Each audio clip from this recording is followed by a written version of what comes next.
sure, which immediately made people hate Bronny.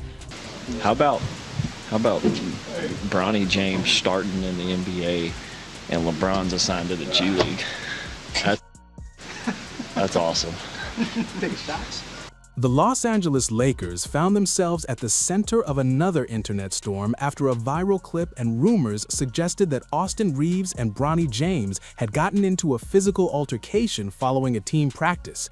Within hours, the story exploded across social media, sparking panic among Lakers fans and debate across the NBA community. But what made the situation even more dramatic was what happened after the rumor spread.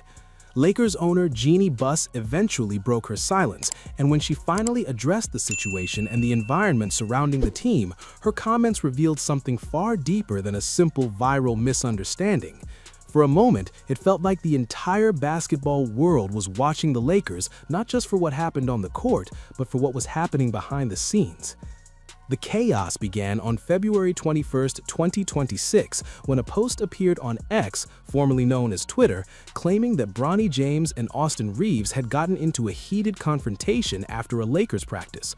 The post was written as if it were breaking news and suggested that teammates had to step in and separate the two players. That alone was enough to send shockwaves through the online basketball community. Fans immediately started speculating about locker room tension, the pressure surrounding Bronny's development, and whether the Lakers were quietly dealing with internal problems as they pushed toward the playoffs.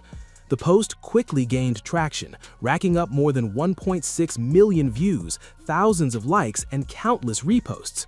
Basketball pages across Instagram and Facebook began sharing screenshots of the tweet, and within minutes, the story was being treated like legitimate breaking news.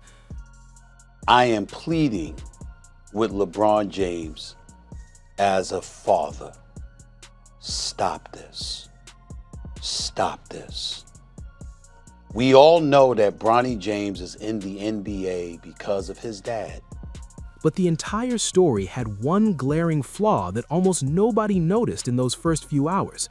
If someone had simply clicked on the profile that posted the rumor, they would have seen the account's bio clearly labeled as satire.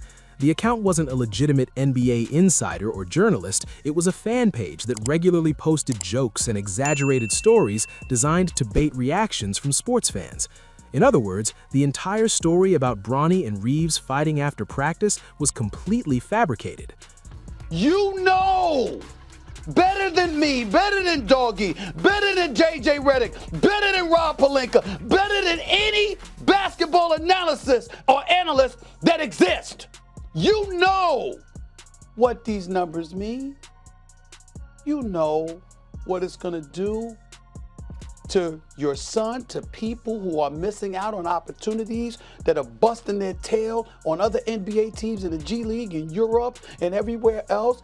Once people started pointing this out, the narrative began to collapse almost immediately. Some fans were quick to call out the post as clickbait, and their replies gained traction just as quickly as the original rumor. One comment that gained particular attention highlighted a detail that completely dismantled the story. On the same day the supposed practice altercation was said to have happened in Los Angeles, Bronny James wasn't even in the city. He was playing in Texas for the South Bay Lakers in a G League matchup against the Texas Legends. Here is the part no one is talking about. The game log confirmed it. Bronny logged 27 minutes that night and finished with 13 points, 5 rebounds, and 5 assists in a 127-105 victory. The following night, he returned with an even stronger performance, recording 17 points, 7 rebounds, 3 assists, a steal, and a block in 34 minutes during another win. While social media was busy arguing about a fake locker room fight, Bronny was in another state doing exactly what the Lakers assigned him to do, developing his game. This wasn't even the first time Bronny had been pulled into a completely fabricated controversy. Earlier in the season, a viral cheating scandal involving him spread across social media before the person behind the story eventually admitted that it had all been made up. That meant 2 separate false narratives about Bronny had gone viral within the same season. Millions of people believed each story before any verification happened. It highlighted just how intense the spotlight has become around LeBron James' son. I've got to be the first person in NBA history to throw a father alive and a son alive. I don't know. This guy got to be right. Only I mean, it's while they're still on the same team. Well, Let's do that. Y'all want to do all these damn statistics? I'll do it too. Being the child of one of the most famous athletes in the history of sports means every move Bronny makes is analyzed under a microscope. Every game performance becomes a debate, every mistake becomes a headline, and even when nothing dramatic is happening, the internet seems determined to create drama anyway. The level of scrutiny he faces is far beyond what most young players experience when entering the NBA ecosystem. When legitimate media outlets began investigating the supposed fight between Bronny and Reaves, the cleanup happened quickly. Yahoo Sports confirmed there were no credible sources backing the claim. Reporters pointed out that if a physical altercation had truly taken place at a Lakers practice, insiders would have reported it immediately. NBA reporters have sources inside organizations, and locker room incidents rarely stay secret long. In this case, there were no leaks, no confirmations, and no credible witnesses. The Times of India labeled the entire rumor a viral hoax, while other outlets traced the story back to the original satire account that posted it. What made the rumor particularly ridiculous was the fact that there is no evidence of tension between Austin Reaves and Bronny James. In fact, the available evidence suggests the opposite.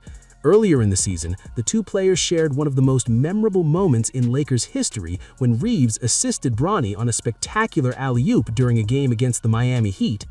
A four-time champion, a guy that's gone to 10 NBA Finals, one of the greatest we have ever or will ever see, who is a basketball savant.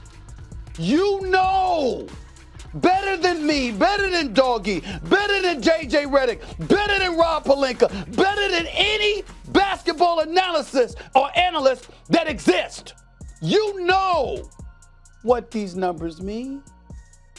You know what it's going to do to your son, to people who are missing out on opportunities, that are busting their tail on other NBA teams in the G League. And The play happened during a fast break late in the first quarter.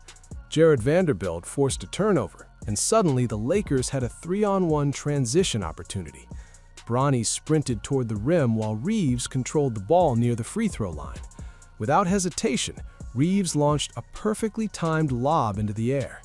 Bronny elevated, caught the ball mid-flight, and slammed it down with two hands. The arena erupted instantly.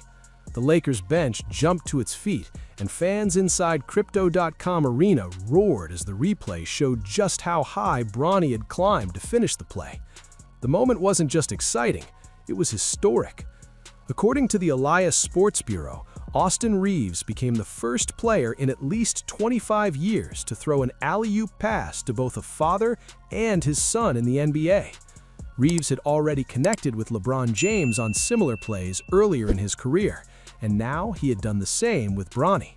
No other player had ever been part of that specific kind of basketball history. After the game, Reaves spoke about the moment with genuine excitement.